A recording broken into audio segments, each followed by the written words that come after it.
Imagine living your dream, singing on the biggest stages, being called Mr. Pure Energy, and having your face known across the country. That's Gary Valenciano.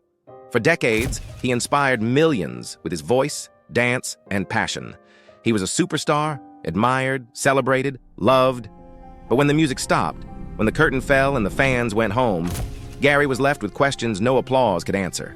At just 14, Gary was diagnosed with type 1 diabetes. For someone as active as him, that meant every performance came with a risk. Imagine dancing with all your heart, knowing your blood sugar could crash at any moment. He managed it for years, but the truth is, he carried that burden quietly. Behind the energy and the smile was someone who was tired, not just physically, but emotionally, spiritually. He once admitted that he got so good at smiling in front of people, but when he was alone in his room, he would cry. He'd ask God, "Why me?" That question hits home for many of us. Because even if you're successful, even if the world sees you as strong, there are moments when you feel lost, alone, worn out. But in Gary's darkest moments, something powerful happened. God didn't show up in lightning or thunder. He didn't fix everything instantly, but he showed up with presence.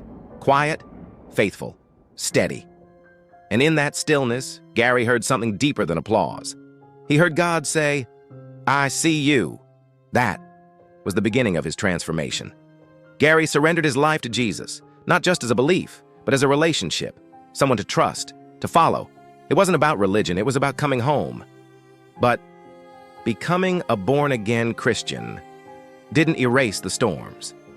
In 2018, Gary underwent open-heart surgery. It was a life-threatening moment. But this time, he had peace. Not because he was strong, but because he knew who was holding him. His life was in God's hands. Since then, Gary has used every platform he has, not just to perform, but to testify. He sings with more than talent now. He sings with purpose, with conviction. Because he knows who carried him through every valley. He speaks openly about his faith, in interviews, in concerts, in everyday conversations. And it's not preachy, it's real, it's honest. The kind of faith born out of tears, pain, and surrender. Maybe today, you're smiling in front of others, but breaking inside.